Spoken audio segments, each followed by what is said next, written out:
اتنا پیارا ایک مضمون ملے ہیں درختوں کے بارے میں۔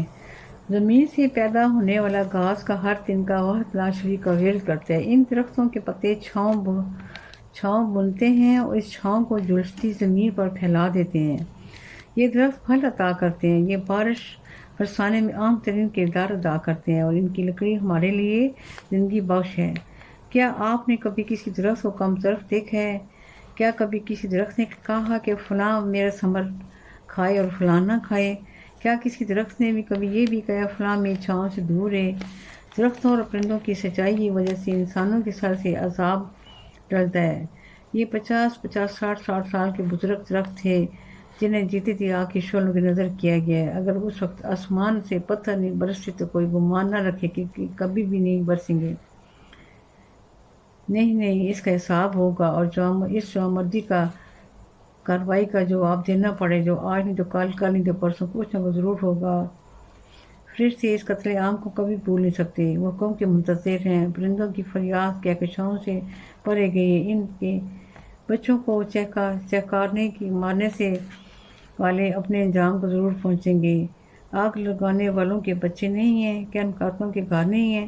دست قدرت کے سامنے ان ظالموں کے گھر پرندوں کے گھونسلے سے زیادہ کمزور ثابت ہوں۔ چہکنے والے ایک ایک بچے کا حساب لیا جائے گا۔ اللہ نے بہت ظلم کیا، اللہ پاک بس ہدایت دے، اللہ ظالموں شیطانوں سے بچائے۔ ظالم لوگ ہیں نہ کہ لکھے جو مسلمان درخت لگائے یا فصل بوئے یا اس میں سے جو بھی پرندہ یا انسان جو پائے کھائے تو اس کی طرف سے صدقہ شمار ہوگا۔ اگر قیامت کی گھڑی آ جائے اور تم میں سے کسی کے ہاتھ میں پودا ہے اسے لگا سکتا ہے تو لگائے بغیر کھڑا نہ ہو۔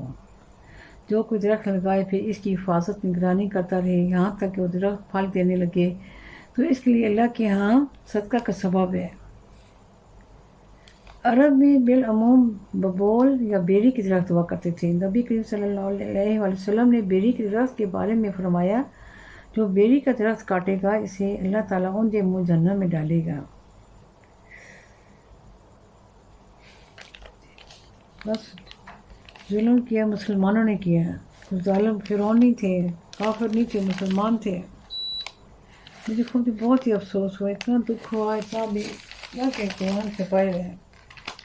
ہم درختوں سے پودوں سے ہم سب کا بہت ہی پیار ہے، یہ ہماری جان ہے، یہ اللہ کی بنائی چیز ہے، اللہ کی مخلوق ہے، یہ پودے بھی اللہ کی مخلوق ہیں، ہمیں سایہ دیتے ہیں، سکھ دیتے ہیں، ان کا پھل ہم کھاتے ہیں۔ پھر بھی یہ وحشی ہے، حیوان ظالم تھے، اللہ سے ڈر نہیں آئے ان کو ظلم کرتے ہوئے۔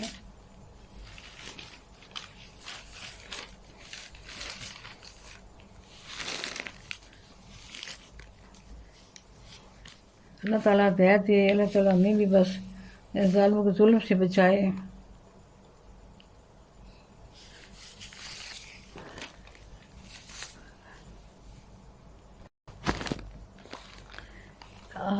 سبز الائچی کا پڑھا کہ سبز الائچی کے اتنے فائدے میں نے پڑھے، اتنے فائدے ہیں، کل میں آپ کو تھوڑا تھوڑا سناؤں گی۔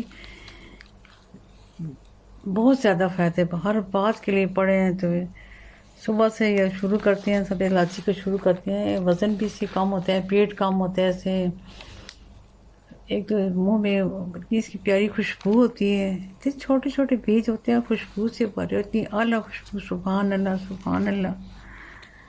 اور اس کے میں پورا ایک کالم میں تھوڑا تھوڑا کر کے آپ کو بتاؤں گی۔ اب ایک لطیفہ سنا دیتی ہوں۔ لطیفہ ہی سمجھ لیں کہ ایک عورت ڈاکٹر کے پاس جاتی ہے تو ڈاکٹر سے کہتا ہے کہ بھئی رش ہوتا ہے بڑا، بعد میں جب اس عورت کی باری آتی ہے تو ڈاکٹر سے کہتا ہے کہ اچھا بی بی بھئی فرمائیں آپ نے کیا کہنا ہے؟ خاتون کہنے لگی فرمانا کیا ہے ڈاکٹر صاحب، 2 دن سے ہلکا سا بخار محسوس ہو رہا ہے، بائیں بازو میں درد رہتا ہے، گردن کے پٹھے کھچے رہتے ہیں، ہاتھ اور پیر جلتے رہتے ہیں، گلے میں کانوں سے نیچے گلٹیاں سی بنی ہیں، میں نے تو کل ہی آنا تھا بس، مگر چھوٹی بیٹی کے ہاں بیٹا پیدا ہو کل سے آئی ہوئی ہے، مہمان آ جا رہے ہیں، کل رات اس کا شوہر بھی آ گیا، گھر میں تو ساگ پکا تھا مگر اس کی مرغ تک کے منگوائے تھے، 5-7 بوٹیاں میں نے بھی چکھ لی ہیں، بس اسی وقت سے گھبراہٹ ہو رہی ٹکار بھی آئے تھے، وہ صبح صبح مگر کچھ کھانے کو دل ہی نہیں کر رہا تھا، صرف 2 آلو والے پراٹھے کھائے تھے دہی کے ساتھ۔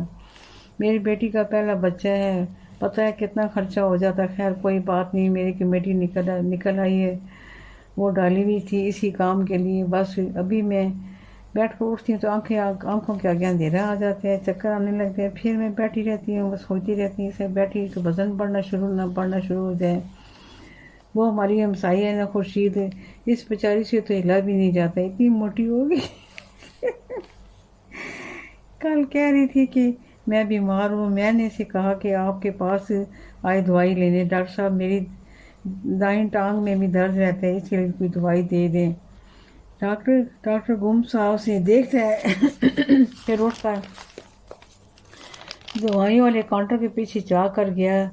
مجھے ایسا لگا کہ ڈاکٹر صاحب نے پیچھے جا کر جلدی سے 2-3 گولیاں کھائی ہیں۔ تو استغفار۔ اچھا جی، اب اجازت چاہوں گی، اللہ حافظ، اللہ حافظ، یا حافظ یا سلام، یا حافظ یا سلام۔ باتوں بھی کچھ گڑ گڑ ہو رہی ہے، اللہ خیر ہی کرے، اللہ حافظ، فی امان اللہ، فی امان اللہ۔